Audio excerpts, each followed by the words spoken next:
അസ്സലാമു അലൈക്കും വറഹ്മത്തുള്ളാ.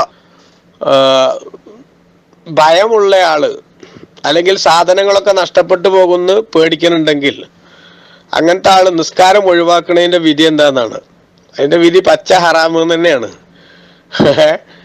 പേടി ശക്തിയുള്ള സമയത്തും നിസ്കരിക്കാനാണ് നബി സല്ലല്ലാഹു നിങ്ങളോട് അല്ലാഹു തആല നിർദ്ദേശിച്ചിട്ടുള്ളത്. അതുകൊണ്ട് തന്നെ സ്വലാത്തു ഷിദ്ദത്തുൽ ഖൗഫ്, പേടി ശക്തിയാവിന്റെ ഒരു നിസ്കാരം എന്ന് പറഞ്ഞൊരു വകുപ്പ് തന്നെ ഫിഖ്ഹിന്റെ കിതാബുകളിൽ നമുക്ക് കാണാൻ സാധിക്കും. അതുകൊണ്ട് നിസ്കാരം ഒഴിവാക്കാൻ അതൊന്നും കാരണമല്ല എന്ന് ആണ് നമ്മൾ അതുമായി ബന്ധപ്പെടുത്തി മനസ്സിലാക്കേണ്ടത്.